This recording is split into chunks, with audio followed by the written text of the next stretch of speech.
हम लोगों ने सारा के सारा अध्ययन कर लिया है। लूका 19 1 से 10 ऐसा हम लोगों को लग रहा होगा। लेकिन आज मैं आप लोगों के सामने लूका का 19वां अध्याय और 1 से 10 बस यही 10 वचनों पे बात करने जा रहा हूं। और बहुत सारी बातें आपकी भी 100 बार पढ़ी हुई है, मैं जानता हूं, और मैंने भी 100 बार पढ़ा हूं। लेकिन परमेश्वर हर बात कुछ ना कुछ देता है जो नया होता है। तो मेरा विश्वास है कि परमेश्वर आज की शाम भी आपसे बात करेगा। 19वें अध्याय का पहला वचन कहता है, वह यरीहो में प्रवेश करके जा रहा था। पूर्ण विराम। मतलब परमेश्वर चाहता है रुक जाओ, आगे मत बढ़ो। पूर्ण विराम का मतलब होता है रुक करके देखो अभी। यानी ये वचन अपने आप में कंप्लीट है। सिंपल सा वचन है कि प्रभु यीशु यरीहो में प्रवेश करके जा रहा था। क्या आवश्यकता है बाइबल में इस बात को इतना स्ट्रेसफुली बताने के लिए कि वो यरीहो से होकर के जा रहा था? इसके लिए यरीहो शहर को थोड़ा सा देखते हैं क्या है, ठीक है। और मैं चाहूंगा आप लोग अपनी बाइबल्स को खुला रखें। मैं आज ज्यादा रेफरेंसेस नहीं बोलूंगा। मेरी कंप्लेंट किए है किसी ने कि मैं बहुत ज्यादा बाइबल स्टडी में वचन बताता हूं, एक दो सेशन में ही क्या 100 वचन बताने चाहिए। तो मैंने इस बार मुश्किल से 10 वचन रखे हैं। तो आप 10 वचन आज के दिन खोलेंगे सिर्फ, ठीक है। तो गिनती की पुस्तक उसके 22वें अध्याय और उसके पहले वचन में देखिए वहां पर क्या लिखा है। वहां पर आप पाएंगे कि यरीहो वो नगर है जो यरदन नदी के पास है। नदियों के पास के जो शहर होते हैं वो बड़े अच्छे होते हैं जी, क्योंकि वो हरे भरे होते हैं। अगर आप व्यवस्था विवरण 34वें अध्याय पहले वचन को देखेंगे तो पता लगेगा परमेश्वर ने मूसा से कहा अब इसके आगे तू नहीं जाएगा। यानी कि प्रॉमिस्ड लैंड में मूसा नहीं जाएगा, परंतु हाँ एक काम कर, पहाड़ पे चढ़ जा और उस तरफ झांक करके देख ले। अब मूसा नबो पर्वत पर है, वो वहां पर चढ़ते हैं और चढ़ करके उस तरफ देखते हैं। हम लोग उस जमाने में नहीं थे, लेकिन मैंने जो मोसेस के ऊपर एक फिल्म देखी, उसमें बड़े सुंदर रीति से इसको फिल्माया गया। 40 साल से जो रेगिस्तान में चल रहे थे, 40 साल से जो तपती धूप में चल रहे थे, 40 साल से सिवाय रेत रेत और रेत के कुछ नहीं देखे थे, वो अचानक पहाड़ के ऊपर आकर के जब देखता है तो उसको हरा रंग नजर आता है, जीवन नजर आता है, लाइफ नजर आती है। और उसकी आंखों में मानो वो तस्वीर को भर रहा है कि परमेश्वर अपनी प्रजा को कहां लेकर के जा रहा है। यरदन नदी के उस पार में यरीहो नगर बसा हुआ है, इस तरीके से वहां पर लिखा है। यदि व्यवस्था विवरण के 34वें अध्याय के तीसरे वचन को आप पढ़ेंगे तो इस नगर को एक टाइटल भी मिला था। यरीहो नगर का एक नाम पड़ गया था, ये खजूरों वाला नगर। यानी इस शहर में जो खजूर होते थे वे बेहद बड़े, मीठे, रसीले। अब आप देख रहे हैं मैंने जब हाथ उठाया ना तो इस तरीके का उठाया, और बहुत से लोग मुझसे कह रहे होंगे अतिशयोक्ति कर रहा हूं, क्योंकि इतने बड़े तो कभी खजूर होते नहीं। हाँ, इंडियन मार्केट में जितने भी खजूर मिलते हैं वो मेरे ख्याल से इतने छोटे होते हैं, इन्हें बड़ी आसानी से मुंह में समा जाएंगे। लेकिन खजूरों का आकार इतना बड़ा भी हो सकता है। ये हाल ही में जब हम लोग उस प्रदेश की तरफ गए थे तो ये बात पता लगी कि खजूर वास्तव में ऐसे हो सकते हैं कि एक खजूर खाने के बाद इंसान का पेट भर जाए। और खजूर आयरन में बहुत स्ट्रांग होते हैं। मतलब खून की कमी जो रखते हैं, एनीमिक लोग जो होते हैं, उनको सजेस्ट किया जाता है कि आप खजूर खाइए। मैं ये सब उदाहरण इसलिए बता रहा हूं ताकि इसका महत्व समझ में आ जाए कि ये यरीहो है। यीशु यरीहो से होकर के जा रहे हैं। अगर आप वहां की भाषा में यरीहो शब्द का अर्थ भी देखते हैं तो यरीहो शब्द का अर्थ है खुशबू, फ्रेग्रेंस। जो हम लोग अक्सर अपने शरीर पर कभी-कभी लगा लेते हैं, कपड़ों पर छिड़क देते हैं और अगर आपके पास में अत्तर होगा तो आपने शायद एक बूंद कपास में लगा के कहीं कान के पीछे ऐसे जगह में या कॉलर में कहीं एक ड्रॉप लगाया होगा और वो खुशबू अत्तर की जब लग जाती है तो महीनों तक चलती है, यहां तक कि तो कपड़े धो भी लो उसके बाद भी अत्तर की सुगंध चलती है। तो ये यरीहो है और प्रभु यीशु यरीहो से होकर जा रहा था। कहां जा रहा था? यरूशलेम जा रहा था, बिल्कुल सही। यानी आप अगर थोड़ा सा आगे पढ़ेंगे 19वें अध्याय में 1 से 10 में लिखा यरीहो से होकर के जा रहा था, उसके बाद में 10 मोहरों का दृष्टांत है और 28वें वचन में लिखा है कि वो यरूशलेम की ओर आगे आगे बढ़ा। वो यरूशलेम क्यों जा रहा है आपको मालूम है? ये यरूशलेम में अब प्रवेश करेगा, परमेश्वर का दिया हुआ सौंपा हुआ काम पूरा करने के लिए ये मानो आखिरी बार वहां पहुंच रहा है, परमेश्वर के निर्धारित स्थान में पहुंच रहा है। और वो कहां से जा रहा है? यरीहो से होके जा रहा है, यानी खुशबू वाले स्थान से होकर के जा रहा है। आप ध्यान से सुनिए, जब याजक परमेश्वर के मंदिर में जाता था तो सबसे पहले एंट्रेंस पर वहां उससे बलिदान करना पड़ता था। जब मिलाप वाले तंबू का दृश्य सामने लाइए कि एक फाटक है और वहां पर मेमने को लाया गया, जांचा गया, अंदर लेके गया, उसको बलिदान किया गया, होम बलि किया गया, उसके बाद धोया गया, धोने के बाद में पवित्र स्थान में प्रवेश करना है। पवित्र स्थान में प्रवेश करने के बाद में लेफ्ट हैंड साइड पे जब देखा तो वहां पर मेनोरा रखा है, मतलब मोमबत्तियां रखी हैं या दीपक जल रहे हैं साथ। और अगर दाहिनी तरफ देखेंगे तो वहां पर रोटियों का एक मेज रखा हुआ है। मुझे बताइए कि सामने क्या है? यानी कि अति पवित्र स्थान जो है वहां पर याजक नहीं जा सकता है, महायाजक जाएगा और वो भी साल में केवल एक बार। अब उसको वहां जाना है क्योंकि प्रभु यीशु अल्टीमेट बलिदान के लिए आए थे और अब प्रभु यीशु अल्टीमेट बलिदान करने के लिए जा रहे हैं।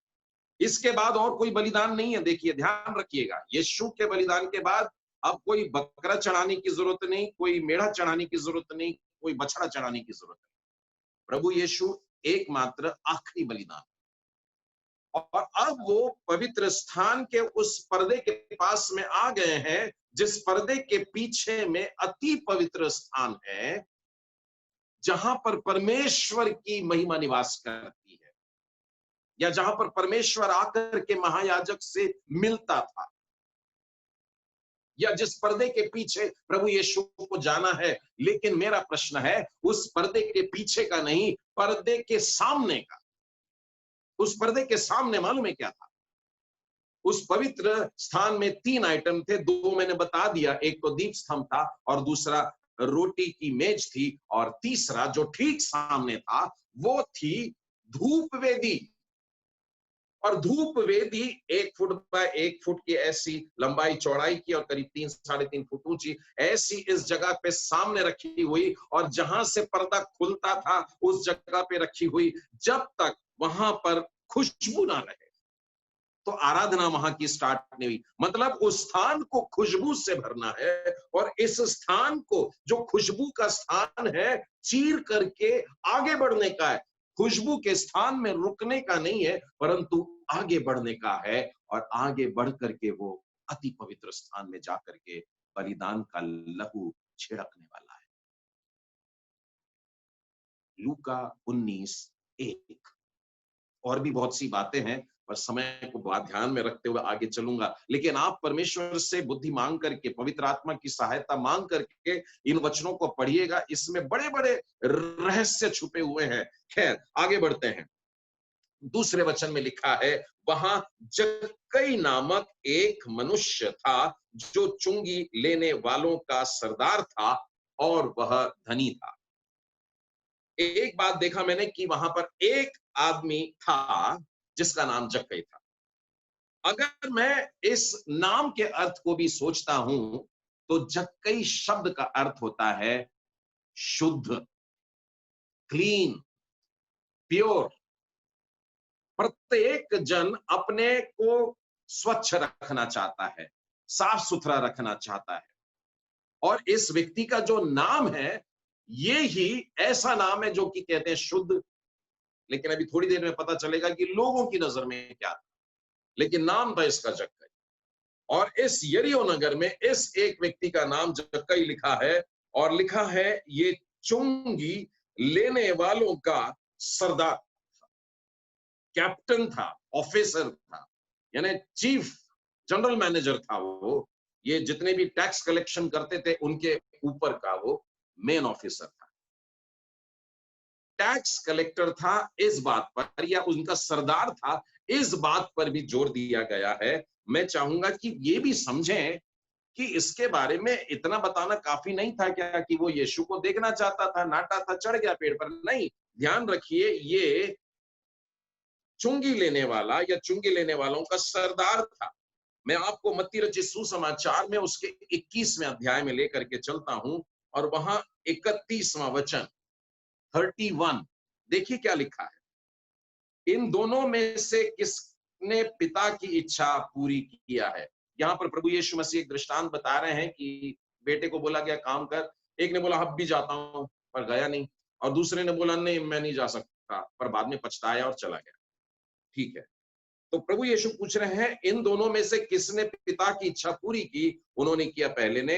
यीशु ने कहा मैं तुमसे सच कहता हूं कि महसूल लेने वाले और वेश्याएं तुमसे पहले परमेश्वर के राज्य में प्रवेश करेंगे। वचन को बहुत ध्यान से देखिएगा, तुमसे पहले। ये वे लोग हैं जो अपने आप को स्वर्ग जाने वाले समझ रहे थे, बड़े धर्मी लोगों के बीच में आज प्रभु यीशु वहां पर बात कर रहे हैं। प्रभु यीशु के अधिकार पे प्रश्न करने के लिए आ गए थे, ऐसे अपने आप को धर्मी ठहराने वाले लोग थे। उनसे यीशु ने कहा कि तुमसे पहले कौन जा रहा है मालूम है क्या? और उसके बाद में उसने कहा कि महसूल लेने वाले और वेश्याएं तुमसे पहले जाएंगे। अब देखिए, समाज में जब हम लोगों को नजर देखते हैं, तो हम वेश्याओं को वो स्टेटस की लाइन में बताइए कहां रखते हैं? उसमें शायद सबसे नीचे रखते हैं। और इस समाज व्यवस्था में वेश्याओं के साथ में चुंगी लेने वालों के नाम डले हुए हैं। तो आप अंदाज लगाइए कि वहां की समाज व्यवस्था में चुंगी लेने वाले कितने गिरे हुए समझे जाते थे। ये उनका सरदार था, चुंगी लेने वालों का सरदार। एक और वचन आपको बताना चाहूंगा, मत्ती रचित सुसमाचार में से ही, और उसके 9वें अध्याय में आइए। हाँ, 9वें अध्याय में 9वां वचन बड़ा आसान है। 9:9, मत्ती 9:9 में लिखा है कि यीशु ने मत्ती को, जो महसूल लेने के लिए बैठा हुआ था, देखिए वो भी एक चुंगी लेने वाला था, और यीशु ने उसको कहा मेरे पीछे चल, और मत्ती सब कुछ छोड़ करके यीशु का चेला बन जाता है। 10वें वचन की तरफ ध्यान दे देना। जब वह घर में भोजन करने के लिए बैठा तो क्या हुआ? तो बहुत सारे महसूल लेने वाले, मतलब चुंगी लेने वाले और पापी आकर यीशु और उसके चेलों के साथ खाने के लिए बैठे। प्रभु यीशु खाने के लिए जब बैठते हैं तो उनके साथ में देखिए क्या लिखा है, दो शब्द लिखे हैं, दो प्रकार के लोग लिखे हैं, और एक तो लिखा हुआ है पापी लोग। यानी देखिए कैसी संगति कर रहा है प्रभु यीशु मसीह, पापी लोगों के साथ में खा रहा है, पापी लोगों की संगति में बैठ करके खाना खा रहा है प्रभु यीशु। और पापी लोगों के साथ में सेकंड नाम किसका डला है मालूम है? चुंगी लेने वालों का। तो पहला वाला उदाहरण देखिए आपने, वहां पर किसके साथ में जोड़ा, और अभी हम क्या देखते हैं कि पापियों के साथ में बैठा है, और वो भी महसूल लेने वालों के साथ में बैठा। इन पापियों में पापी इतना गंदे लोग के साथ में बैठा है, उसके ऊपर से जक्कई इन लोगों का सरदार था। एक और वचन आप लोगों के सामने मैं पढ़ना चाहूंगा, और ये आपको लूका के ही पुस्तक में मिल जाएगा। हम लोग लूका 19 पढ़ रहे हैं, लूका के 18वें अध्याय में देखिए। यहाँ पर 18वें अध्याय में एक दृष्टांत बताया गया। उसने उनसे जो अपने ऊपर भरोसा रखते थे कि हम धर्मी हैं और दूसरों को तुच्छ जानते थे, ये दृष्टांत का मैं 9वें वचन के आगे बता रहा हूं। दो मनुष्य मंदिर में प्रार्थना करने के लिए गए, एक फरीसी था, दूसरा बताइए, एक फरीसी था और दूसरा कौन था? वो चुंगी लेने वाला था। और ये फरीसी व्यक्ति खड़ा होता है, बड़ी प्यारी प्रार्थना करता है और प्रार्थना करते करते मालूम है क्या बोलता है? मैं तेरा धन्यवाद करता हूं। मालूम है किस लिए धन्यवाद करता है? वो परमेश्वर का धन्यवाद कर रहा है धर्मी व्यक्ति कि मैं दूसरे मनुष्यों के समान अंधेर करने वाला तो नहीं। I am not bad God, thank you, धन्यवाद प्रभु जी कि मैं अंधेर करने वाले, गलत काम करने वालों के समान नहीं हूं और अन्यायी लोगों के जैसा भी नहीं हूं। प्रभु जी धन्यवाद, थैंक यू जीसस बोल रहा है कि मैं व्यभिचारी भी नहीं हूं। और फिर उसके बाद में चौथा शब्द कहता है, और न इस चुंगी लेने वाले के समान हूं। लूका के 18वें अध्याय में मैंने 9 से लेकर अभी 11वें वचन तक पढ़ा। यानी ये धर्मी लोग समझते थे कि अंधेर करने वाले, ठीक है, गंदे लोग, और उसके नीचे उतरा और वो अन्यायी लोग, और नीचे उतरा व्यभिचारी, और नीचे उतरा चुंगी लेने वाले। इस तरीके से ये बता रहा है हमको कि किस रीति से चुंगी लेने वालों की कदर थी वहां। पैरों के नीचे की धूल समझते थे। यानी दुनिया में अगर सबसे गंदे लोग कोई है तो ये चुंगी लेने वाले ही लोग होते हैं। अब देखिए, चुंगी लेने वालों का सरदार, दो प्रकार के शब्द होते हैं, एक होता है प्रख्यात और दूसरा होता है कुख्यात। यानी कि अच्छे लोगों में जो नामी है वो फेमस है, लेकिन कोई मर्डर करके, कोई सिन करके फेमस होता है तो वो प्रख्यात नहीं होगा, वो कुख्यात बन जाएगा। यानी कि जक्कई की क्या सिचुएशन थी यरीहो में, आप अंदाज लगाइए। यानी ये चोर और डाकुओं का जो गिरोह था वो उनका सरदार था। अब आप बताइए कि लोग उसकी क्या कदर करते होंगे, क्या उसका आदर करते होंगे। मैं इसलिए बता रहा हूं, इतना इतना ज्यादा मैं एक्सप्लेन करके इसलिए बताना चाहता हूं कि प्रभु यीशु किसको बचाने के लिए गया? जो सारी दुनिया के पैरों के नीचे की धूल समझा जाता था, उस व्यक्ति के घर प्रभु यीशु आना चाहता है। प्रियो, संभव है आज हम लोग कितने जने यहाँ, करीब 23 परिवार आज जुड़े हुए हैं, 23 फैमिलीज आज हैं हमारे साथ।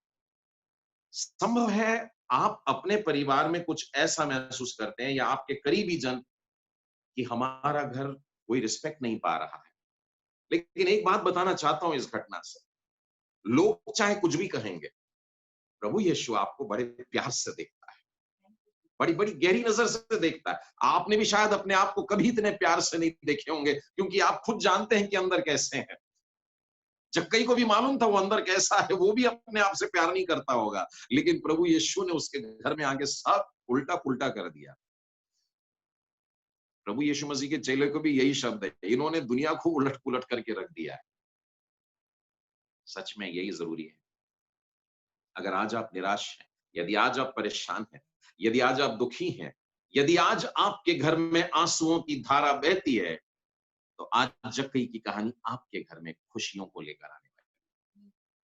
ये वो व्यक्ति है जो सारी दुनिया के नजर में गंदे से गंदे पापियों में से भी नीचे नीचे सबसे नीचे वाला था। इसमें सिर्फ एक प्यारी सी बात जो लिखी है वो ये है कि वो यीशु को देखना चाहता था, बस और कुछ नहीं। मैं और आप सब लोग बड़े बड़े पास्टर्स नहीं बन सकते, बड़े बड़े इवेंजलिस्ट नहीं बन सकते। परमेश्वर के जो प्रेरित लोग थे, महान आश्चर्य कर्म करने वाले, ऐसे जिनकी परछाई भी पड़ जाती थी तो बीमार खड़े हो जाते थे, वैसे भी नहीं। लेकिन यदि सिर्फ एक खूबी अगर आप में है, मुझ में है, कि हम यीशु को देखना चाहते हैं, we just want to see you lord, सिर्फ देखना चाहते हैं, ये क्वालिफिकेशन है प्रभु यीशु का आपके घर में आने के लिए। क्या करना पड़ेगा यीशु को घर में लाने के लिए?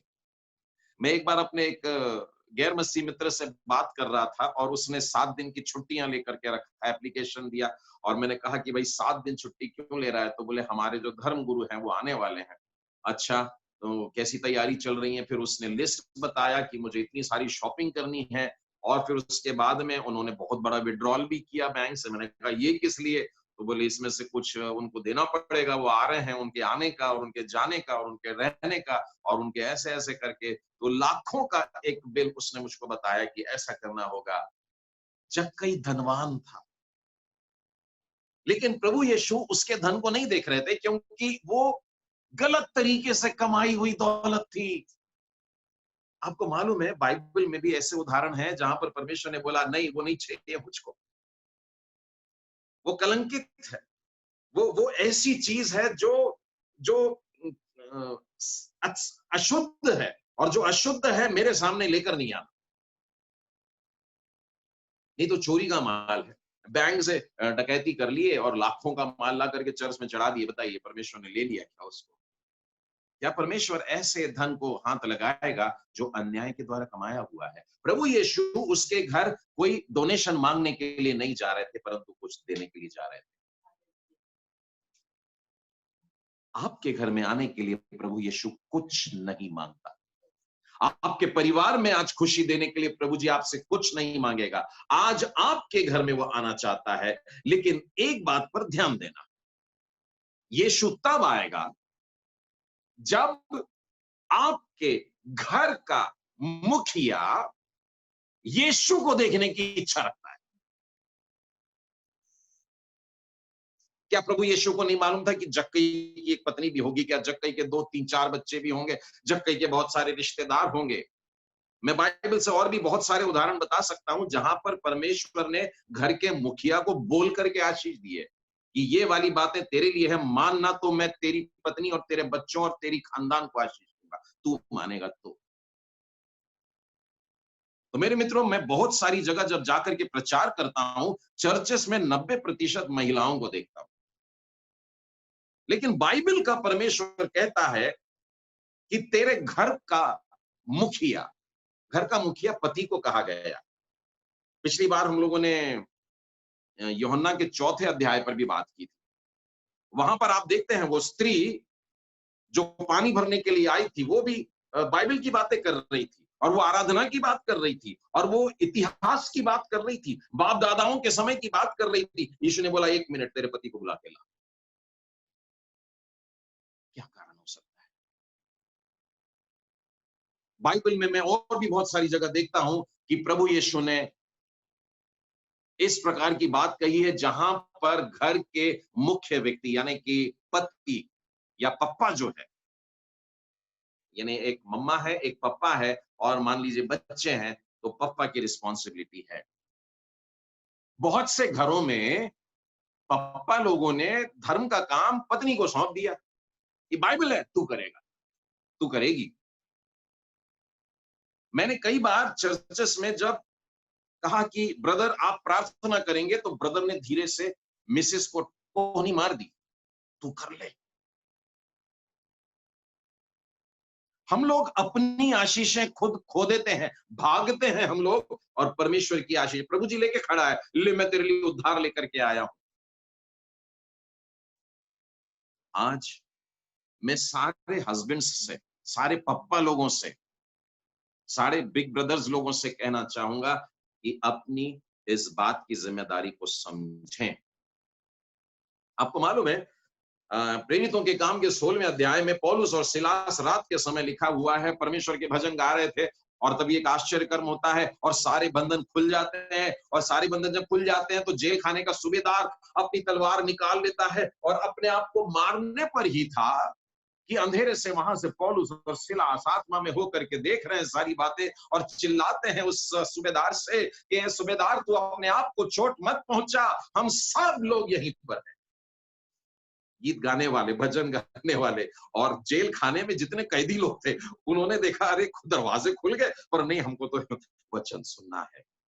भजन सुनना है, जीवते परमेश्वर की सामर्थ आज हमने देखी है, वो रहने का है। और जब सूबेदार ने बत्ती जला करके आया, आपको मालूम है क्या किया उसने? घुटने टेक दिया, गिर पड़ा, और मालूम है क्या बोला?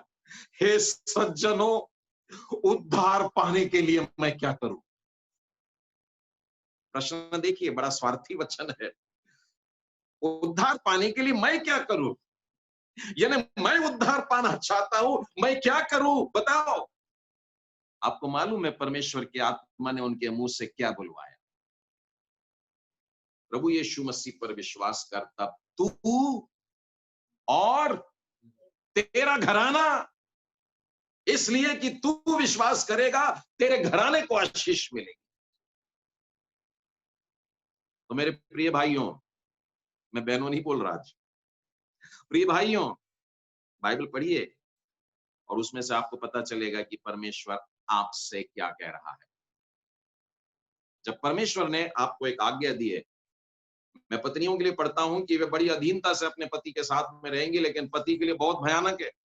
किसी किसी को लगता है अधीन रहना भयानक है, अधीन रहना बहुत आसान है, लेकिन भयानक बात यह है कि अपने परिवार से, अपनी पत्नी से पति को वो वाला प्रेम करना है जो यीशु ने किया था।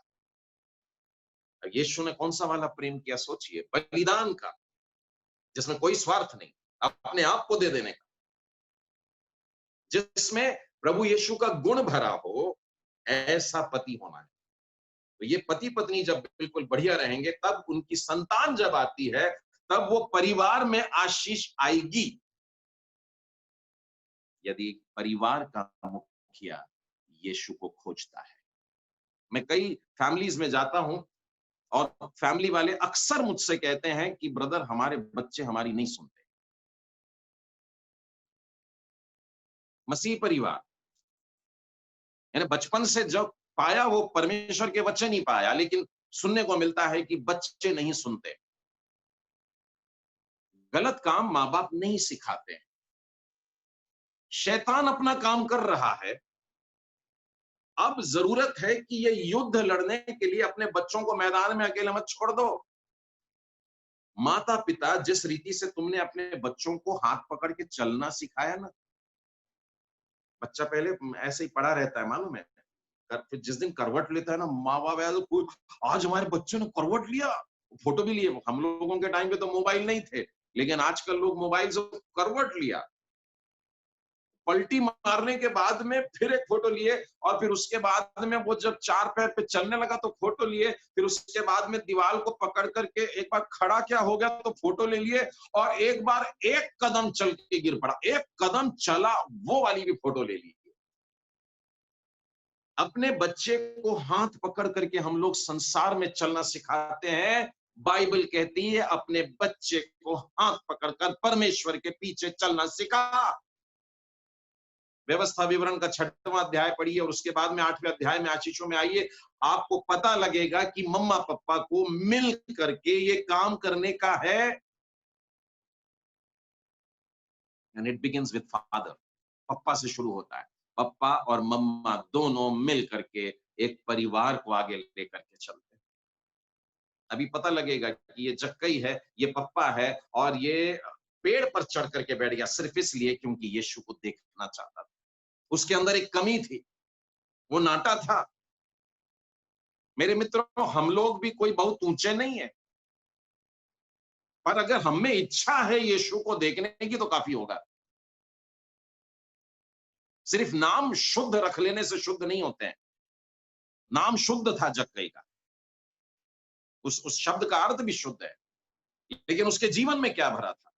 आज मैं और आप उस परिस्थिति से अगर चल रहे हैं, तो ये वाली क्वालिफिकेशन को पकड़ने की, आज हम प्रभु यीशु को देखना चाहते हैं, और यहीं से स्टार्ट करने का, परमेश्वर के वचन से स्टार्ट करना, यहीं से खोजना शुरू करने का, और वो मिलता है। आज एक जवान बहन से बात कर रहा था, और वो भी उस ग्रुप में थी जो कहती थी कि प्रभु जी बात कहाँ करता है। और मैं अक्सर उससे कहता था, नहीं बेटा, परमेश्वर के अलग अलग तरीके हैं, वो अलग अलग तरीके से बात करता है। तो आज आई वो जब, तो मुझसे बात करते समय उसने इस बात को कहा कि अंकल मैं जान गई कि परमेश्वर जीवित है और बात करता है, और वचन से उसने मुझसे बात की। और उसके जीवन में एक बहुत बड़े प्रश्न से वो जवान लड़की स्ट्रगल कर रही थी, और परमेश्वर का वचन एक दिन पढ़ रही थी, तो उसको वो आंसर मिला जो जिससे वो तृप्त हुई। लेकिन उसने बाइबल बंद कर दी ये कह करके कि कोइंसिडेंस है ये। लेकिन उसके बाद में उसने कहा कि पुराने नियम को नहीं, मैं नए नियम को खोलती, और दूसरे तरफ से उसने जाकर के खोलना चाहिए, और हूबहू वो वाला वचन उसको फिर से एक बार नजर आया। तब उसने परमेश्वर से माफी मांगी कि प्रभु जी, आपने मुझको वहां पर भी यही वचन बताया, आप फिर से यही वचन बता रहे हैं, आप मेरे को देख रहे हैं ना। परमेश्वर देखता है, और हम समझते हैं बड़ी भीड़ है, कौन देख रहा? बड़ी भीड़। यीशु जब यरूशलेम जा रहे थे, बड़ी भीड़ उसके साथ में चली जा रही है, और यरीहो नगर तो वैसे ही एक मेट्रोपॉलिटन है, मतलब इंडिया में जैसे बॉम्बे है, दिल्ली है, कलकत्ता है, मद्रास है, ऐसे बड़े सिटीज में से है। तो यरीहो भी ऐसा ही बड़ा एक मेट्रो है, और वहां से होकर के जब जा रहे हैं तो बड़ी भीड़ है, और उस भीड़ में एक नाटा है। अरे कौन देखेगा उसको? क्विज चलते समय प्रभु यीशु मसीह के ऊपर से जब मैंने पूछा कि क्या चाहता था, तो एक जन ने बताया था कि वो जक्कई का उद्धार करने के लिए आए। फिर लास्ट वाले वचन में हमने देखा कि खोए हुओं को ढूंढने और उनका उद्धार करने को आया। तो इस घटना में मैं ये देख रहा हूं कि वो भीड़ में अपने आप को खोया हुआ भले ही महसूस करे, वो अपने आप को नाटा समझ ले। मेरे और आप में कमी हो सकती है, दुनिया की भाग दौड़ में हम लोग शायद कहीं भी नजर नहीं आते हैं, लेकिन यीशु देख रहा है, लगातार देख रहा है, पिन पॉइंटेडली देख रहा है, बिल्कुल इंडेक्स तरीके से देख रहा है। उसकी नजर आप पर टिकी हुई है शुरू से। वो सोचा कि मैं नाटा हूं, मैं नहीं देख पा रहा हूं। वो दौड़ रहा होगा, वो फुदक रहा होगा, भीड़ में कहीं घुसने की कोशिश कर रहा होगा, और लोगों ने उसको पता नहीं सताया भी होगा भीड़ में जब घुसने की कोशिश कर रहा था। और उसने किसी तरफ ध्यान नहीं दिया कि मैं झगड़ा शुरू करूं और तूने मेरे पर हाथ कैसे उठाया, और मैं तो ऑफिसर हूं, और ये वो। उसके सामने एक ही बात थी, मैं यीशु को देखना चाहता हूं। और तब वो भीड़ से दूर हट करके निराश हो गया कि मैं आज क्या यीशु को नहीं देख पाऊंगा। और जब उसने देखा कि यीशु किस मार्ग से जाने वाले थे, और उस मार्ग में उसने आगे देखा कि कौन सा पेड़ है, तो वो वाले पेड़ पर चढ़ गया। पेड़ पर चढ़ जाने से तात्पर्य है मेरे मित्रों कि हमें एक एक्स्ट्रा मेहनत का काम करना होगा अगर हमको यीशु को देखना है। ये मत समझिए कि प्रभु यीशु एक दिन रात को आके आपके बिस्तर के पास खड़े हो जाएंगे और बोलेंगे बोलिए क्या करने का है। बहुत से लोगों की दुआ प्रार्थना तो यही होती है। अल्लादीन का चिराग नाम की एक कहानी पढ़े होंगे आपने, कि वो चिराग को ऐसे मल देते हैं, उसमें से एक जिन निकल के आता है, बोल मेरे आका क्या चाहिए तुझे। तो प्रभु यीशु को ऐसे ही समझ लिए, और हम प्रार्थना करते हैं, मैं तो प्रभु जी से इतनी प्रार्थना करता हूँ, बोले ब्रदर पर कुछ होता ही नहीं है मेरा। मतलब क्या हो रहा है? बोले ये मांग रहा हूँ, वो नहीं मिलता, वो मांग रहा, बच्चों का एजुकेशन मांग रहा हूँ, तनख्वाह बढ़नी चाहिए मांग रहा, ये मांग रहा, वो मांग रहा। ना, पहले हम परमेश्वर के धर्म की और उसके राज्य की खोज करने वाले लोगों में बनेंगे। परमेश्वर कहता है ये सारी चीजें मैं देने वाला हूं, लेकिन आज की आवश्यकता है यीशु को देख तो लो भाई। जिससे मांगने की बात करते हो वो पहचानते हो क्या? देख तो लो, एक झलक तो ले लो। जब पहली बार मैंने प्रभु यीशु मसीह के बारे में प्रकाशित वाक्य में पढ़ा था, मेरे को तो विश्वास ही नहीं हो रहा था कि मैं प्रभु यीशु को देख रहा हूं। प्रभु यीशु का रूप वहां पर जो वर्णित है, तो पढ़ के एकदम डर लगता है। यानी यीशु को पहचानना भी वो जरूरी है। यीशु को पहचानने के लिए उसको देखना जरूरी है, और देखने के लिए देखने की इच्छा तो होनी चाहिए। मैं परमेश्वर को बहुत धन्यवाद देता हूं ये समय के लिए जो चल रहा है। ये हम लोग बंद बैठे हैं और खोजने में लगे हैं, परमेश्वर को खोजने में लगे हैं। और आज ये बात हमारे लिए आशीष ला सकती है। वो गूलर के पेड़ पर चढ़, और जैसे क्विज के समय एक बहन ने कहा था, बिल्कुल सही है। एक बड़ा आदमी अगर पेड़ पर चढ़े तो वैसे ही हास्यास्पद हो जाता है। और ये तो नाटा था। मुझको तो लगता है उस शहर के लोगों ने चिढ़ाया होगा, बंदर बोला होगा, पत्थर मारे होंगे, और इस नाटे व्यक्ति को पेड़ पर चढ़ने में कितनी दिक्कत हुई होगी। छोटे पैर और छोटे हाथ लेकर के चढ़ना, पेड़ों पर चढ़ना आसान बात नहीं है। लेकिन ये व्यक्ति ने वो भी ध्यान नहीं दिया कि लोग मेरी हंसी उड़ा रहे, मैं यीशु को देखना चाहता हूं। अपने मन में, अपने जीवन में एक इच्छा, और उस इच्छा को छोड़ और कुछ नजर नहीं आ रहा, यीशु दिखना चाहिए बस। मैं यीशु को खोज रहा हूं। लोग कुछ भी बोले, मैं यत्न करूंगा, मैं कोशिश करूंगा, मैं मेहनत करूंगा। यीशु को खोजने के लिए मैं अक्सर जवानों को कहता हूं, घुटनों पर आ जाओ, और मैं उनसे कहता हूं कि बाइबल पढ़ो। बाइबल पढ़ने में और प्रार्थना करने में जब वो समय बिताते हैं, तब वास्तव में परमेश्वर के शब्द कानों में पड़ते हैं, परमेश्वर की वाणी आती है, परमेश्वर से धीरे धीरे पहचान बढ़ती है। कुछ लोगों की इच्छा है, प्रभु जी एक बार दर्शन दे दीजिए, उसके बाद देखना फिर मैं काम करता हूँ आपका। वो चाहते हैं कि आसमान ऐसा फट जाएगा और बड़ा सा कुछ आवाज होगी, और फिर दन से कोई स्वर्गदूत आके खड़ा होगा और आपको दर्शन देंगे, उसके बाद मैं प्रभु जी तेरा काम करूँ। लेकिन परमेश्वर ऐसे व्यक्ति के मन को बहुत अच्छे से जानता है।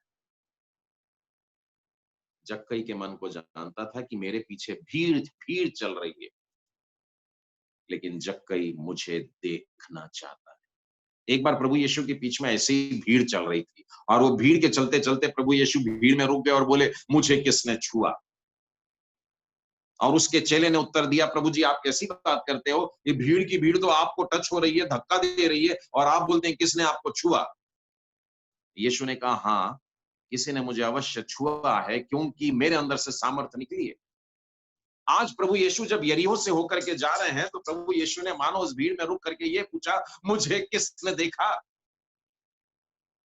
और उसके चेलों ने पूछा होगा, प्रभु जी कैसी बात करते हो, ये भीड़ की भीड़ तो आपको देख रही है। यीशु ने कहा, नहीं, मुझे अवश्य किसी ने देखा है, क्योंकि मेरे अंदर से सामर्थ देखने से। मैं और आप जब प्रभु यीशु को देखने की इच्छा रखते हैं, तो प्रभु यीशु से सामर्थ बहना शुरू हो जाती है। प्रभु यीशु की सामर्थ बहकर के मुझे आपको छूती है। जक्कई के लिए ये पॉसिबल नहीं था कि वो दौड़ के आगे निकल जाए। जक्कई के लिए ये संभव नहीं था कि एक गूलर के चिकने पेड़ पर चढ़ जाए, लेकिन यीशु को देखने की इच्छा से उसके शरीर में यीशु की सामर्थ आ रही है। अब वो कुछ भी कर सकता है यीशु को देखने के लिए। जब हम यीशु को देखने की इच्छा रखते हैं, तो रास्ते के सारी रुकावटें दूर होने लगती हैं। पिछले संडे मैंने आपसे बताया था कि एक परिवार से ऐसी प्रॉब्लम मिली कि ब्रदर, जिस दिन हम बाइबल पढ़ने बैठते हैं, उस दिन हमारी सबकी तबीयत खराब हो जाती है। लेकिन मैंने उनको यही कहा, अच्छी बात है, दुखने दीजिए, आप बाइबल पढ़िए। ये वो चिकना पेड़ है जिस पर चढ़ नहीं पा रहे, आपको लग रहा आप यीशु को देखने के लिए पेड़ पर चढ़ने के लिए, पर पेड़ देख लिया, अरे बाप रे, इतना चढ़ना पड़ेगा, और पहली डाली जहां पर जाकर मैं बैठ सकूंगा वो तो 10 फुट ऊपर है, मैं कैसे चढ़ूंगा, और मेरे से जमेगा नहीं, और मैं तो नाटा हूं, मेरे से नहीं हो पाएगा। मैं ऐसा करता हूं, पेड़ पे चढ़ता ही नहीं। तो जो परिवार बाइबल पढ़ना बंद कर देते हैं, जो परिवार अपने घर में प्रार्थना करना बंद कर देते हैं, वो गूलर के पेड़ पे नहीं चढ़ते। गूलर के पेड़ पर चढ़ने का मतलब है कि पप्पा ने बाइबल उठानी है रोज शाम को, और अपने परिवार में अपनी पत्नी और अपने बेटे और अपनी बेटी और घर के सब लोगों को बुला करके बैठने का है, और पप्पा ने बाइबल पढ़ने का, प्रार्थना करने का, और उसमें से समझाने का। बहुत बड़ी जिम्मेदारी का काम है। परमेश्वर सहायता करेगा। मत कहिए कि ये मेरे से नहीं जमेगा, ये मेरी वाइफ बहुत अच्छा करती है। अवश्य, जरूर अच्छा करती है। परमेश्वर ने आपके साथ में रखा है, और तो और सहायक भी है। लेकिन परमेश्वर ने आपको एक जिम्मेदारी का काम दिया, वो आप ही को करने का है। मूसा की लाठी उसके साथियों को नहीं दे सकते थे।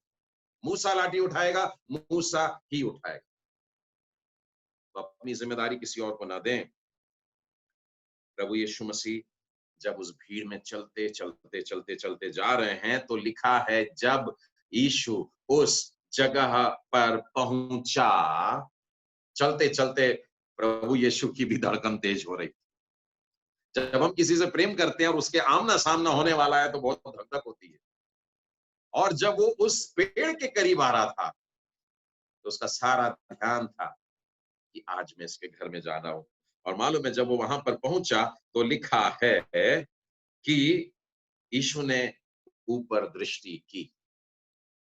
यीशु ने ऊपर दृष्टि की और ऐसे ही किसी आदमी को बैठे नहीं देखा जो पेड़ पर बैठ करके, हाँ भीड़ में से जा रहे हैं और नेता कोई जा रहे हैं तो ऊंची बिल्डिंग पे झांक ली हमने भी ना। प्रभु यीशु ने उसकी ओर दृष्टि की और समझ गया कि ये क्या चाहता है। प्रभु यीशु ने यरूशलेम की ओर दृष्टि की और रो पड़े। प्रभु यीशु ने उस बीमार व्यक्ति के ऊपर दृष्टि की और दया से भर गए। प्रभु यीशु ने उस बड़ी भीड़ पर दृष्टि की और अपने चेलों से कहा इनके खाने का प्रबंध करो। प्रभु यीशु की दृष्टि जो रहती है वो हमारी आवश्यकताओं को ढांप लेती है। आपकी कुछ आवश्यकता है? क्या आपके परिवार की कुछ आवश्यकता है? क्या आपके फैमिली लाइफ में हस्बैंड वाइफ को लेकर के कुछ प्रॉब्लम है? क्या बच्चों को लेकर के कुछ प्रॉब्लम है? प्रभु यीशु मसीह देख रहा है। प्रभु यीशु की दृष्टि जब पड़ती है तो वो हमारी आवश्यकता को जानता है। पर प्रभु यीशु की दृष्टि कब पड़ी? जब हम पेड़ पर चढ़ करके बैठे। प्रभु यीशु को खोजना है, देखने की इच्छा रखना है और उसके बाद में यीशु ने नाम लेकर के बुलाया। ध्यान रखिएगा इस पर, नाम लेकर के बुलाया, पर्सनल कॉल था। ऐसा नहीं है कि वहां उतर आ, तू पेड़ पर क्यों बैठा है। संभवतः और भी लोग होंगे जो पेड़ पर चढ़ गए होंगे, लेकिन जक्कई को उसने नाम लेकर के बुलाया। मेरा और आपका नाम जानता है वो कहता है मैंने तुम्हारे नाम को, तुम्हारी तस्वीर को अपनी हथेली में गोद के रखा है। फीकी पेंसिल से नहीं लिखे हैं, कोई पेन से नहीं लिखे हैं जो धुल जाएगा। गोद दिया है, गोद दिया। गोदना मतलब वो टैटू बनाते हैं ना लोग आजकल। मैं बच्चों को और जवानों को बहुत मना करता हूं कि अपने शरीर पर एक भी दाग टैटू का नहीं लगाना। मैं उनकी क्लास में समझाता हूं उनको। परंतु आज परमेश्वर कह रहा है मैंने गोद दिया है, तुम्हारे नाम को गोद दिया, इतना प्यार करता हूं तुमसे। और प्रभु यीशु ने उससे कहा जक्कई झट उतरा, झट उतरा। आपको मालूम है जब वो पेड़ पर चढ़ने के लिए गया था, मैंने क्विज में भी पूछा था, यीशु उस मार्ग से आ रहे हैं और थोड़ी ही दूर पर वहां पर गुलर का पेड़ है, वो दौड़ रहा है, फट फट फट फट दौड़ करके गया और लिखा है वो झटपट झटपट झटपट करके ऊपर चढ़ गया। लेट नहीं होने का है, मानो जल्दी निकल गए तो मेरे से चढ़ना नहीं हुआ तो फिर मैं रह जाऊंगा, मुझको देखने को नहीं मिलेगा, मेरे को जल्दी करने का है। और वो जल्दी जल्दी दौड़ कर गया, झटपट झटपट ऊपर गया और यीशु ने कहा जल्दी जल्दी तू नीचे आ जा। क्या हम ऐसी इच्छा रखते हैं प्रभु यीशु को देखने की? अगर वो धीरे धीरे जाता ना और वो अगर धीरे धीरे चढ़ता ना तो प्रभु यीशु भी उसको दूर निकल जाते और वहां से बोलते ठीक है धीरे धीरे उतरना, दिखूंगा। अगर आप आज ही मिलना चाहते हैं तो आज ही कुछ करना हो। आज से स्टार्ट करें, गुलर के पेड़ पे चढ़ो यीशु को देखने के लिए, उससे मिलने के लिए। लिखा है वो झट से नीचे करके आने के लिए। और कारण क्या बताए? क्योंकि मुझे तेरे घर में रहना। ये शब्द पर गौर करना। जक्कई से वो वहां भी मिल सकते थे, बहुत प्यार दिखाना था तो जक्कई को गले लगा लेते थे और गले लगाकर कस के पकड़ लेते थे, बहुत प्यार दिखा देते थे। ठीक है, उसके बाद यरूशलेम जाना है और वो ज्यादा जरूरी काम है ना। पर वो यरूशलेम के रास्ते में यरीहो में एक पापी व्यक्ति के घर में रुकने को तैयार है। क्योंकि संसार जिनको पापी करके देखता है, अभी थोड़ी देर में पता चलेगा यीशु उसको अब्राहम का बेटा बोलता है। बहुत बहुत प्रभु जी की नजर अलग होती है। मैं और आप उस दृष्टि से देखने लगेंगे तो ये संसार में हमको स्वर्ग नजर आने लगे। हम आपस में झगड़ा नहीं करेंगे, परिवार में झगड़े नहीं होंगे। जब जान जाएगा पति और पत्नी एक दूसरे के लिए कि हम अब्राहम की संतान है, हम अब्राहम की संतान को कैसे करके बोल सकते हैं, कैसे करके मुंह चला सकते हैं, कैसे गालियां दे सकते हैं, कैसे मार सकते हैं। ऐसे कामों को ही रोकने के लिए आज प्रभु यीशु ने उससे कहा क्योंकि मैं तेरे घर में रहना चाहता हूं। आपको मालूम है जक्कई को सुन करके कितनी खुशी हुई होगी। मैं उस चीज का अंदाज लगाता हूं कि वो तो इनफैक्ट कूद गया होगा वहां से। देखा जाएगा, हड्डी टूटी तो टूटी, तो आप तो बस यीशु ने बोले हैं, मैं तेरे घर में आना चाहता हूं।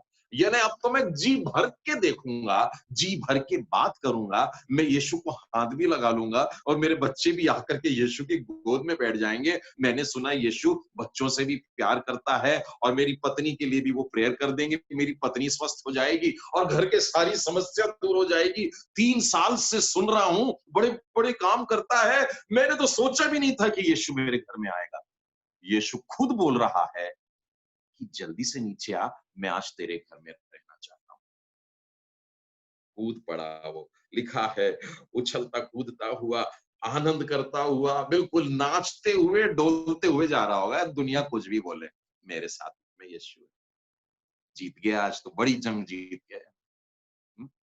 जिस दिन उसने किसी का ऐंठ करके 1 लाख 10 लाख रुपए भी जीता होगा ना, तो जक्कई ने ऐसी खुशी नहीं बनाया था, लेकिन आज प्रभु यीशु का हाथ थाम के चल रहा है। तो मैं समझता हूँ जैसे एक बच्चा है ना, छोटा बच्चा अपने पापा का हाथ पकड़ के चलता है। देखिए जब कहीं नाटा था, तो संभव है ऐसे ही करके, और उसने बोला होगा मेरे को पापा का प्यार मिल रहा है। हाँ, परमेश्वर पिता का प्यार देने के लिए ही यीशु आए। आज वो उसके घर में जा रहे हैं जिसके घर में कोई नहीं जाता। उसके पड़ोसी नहीं जाते। वो जब निकलता था रास्ते में, तो थूक दिया करते थे, गालियां दिया करते थे, नीच बोलते थे, अन्यायी बोलते थे, पापी बोलते थे, और भी गंदे-गंदे शब्द उसके लिए बोलते थे। लेकिन आज प्रभु यीशु का हाथ थाम करके जा रहा है और वो मानो कोई बहुत बड़ी जंग जीत करके जा रहा है। यही कारण था कि सारी दुनिया देख करके कुर-कुर कर रही है। कुर-कुर करके कह रही है, वो तो पापी मनुष्य के यहाँ जा उतरा है। अभी भी देखिए, भीड़ की भीड़ बोल रही है। ये प्रभु यीशु मसीह के पीछे चलने वाली भीड़ का देखिए क्या अंदाज है।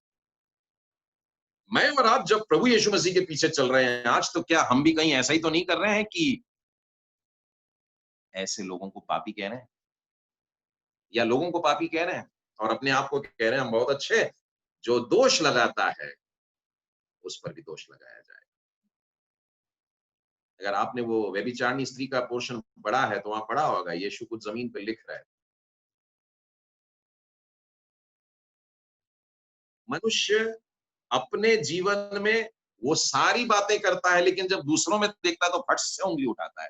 पापी मतलब ये सारी की सारी भीड़ पाप में जीवन बिता रही थी, उंगलियां उठा रही थी।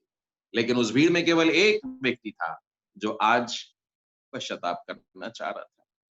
एक व्यक्ति था जो अपने पुराने जीवन को छोड़ना चाह रहा था। आज एक व्यक्ति उस भीड़ में मिला जो यीशु के चरणों में बैठ करके बोलेगा, मुझे माफ कर दो। यीशु उसके घर में जाते हैं, उसके साथ समय बिताते हैं, उसके घर में रहते हैं। इस बात पर ध्यान देना कि प्रभु यीशु घर आते हैं। मैं कह रहा था आपसे, वही मिल करके प्यार नहीं दिखाया, उसकी पत्नी और उसके बच्चों के साथ। For Jesus the family is very important. तो हम अपने इस प्यास को, पापा लोगों से कह रहा हूं, हम अपने इस प्यास को यूं रखें कि हमारे घराने को बचाने के लिए यीशु इस घर में आ जाए। और जब ऐसा होगा, तब लिखा है उसका जीवन परिवर्तित हो जाएगा। उसने अपनी तिजोरी खोल दी जैसे मैंने कहा, और उसमें से पैसा निकाल करके ला के रख दिया और बोला, देख प्रभु जी, मैं अपनी आधी संपत्ति कंगालों को दे देता हूँ, और यदि किसी का कुछ अन्याय करके लिया है तो उसको 4 गुना लौटा देता हूँ।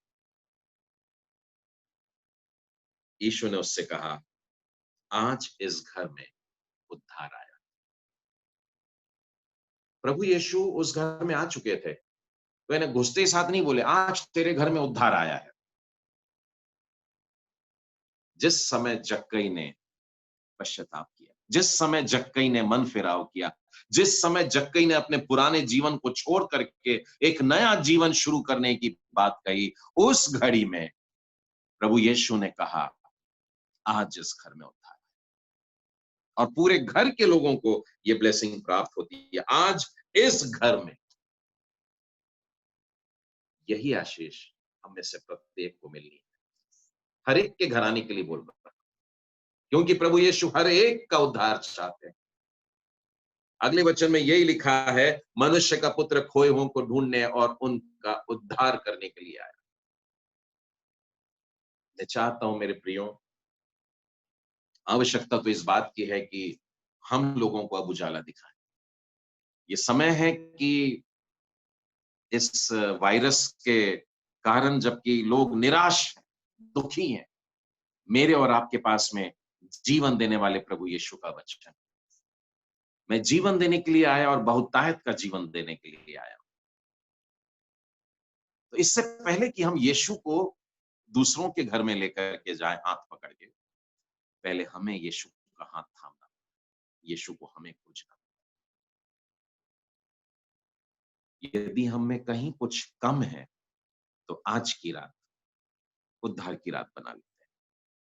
सब कुछ छोड़ दें, बदल दें और एक नई शुरुआत करते हैं।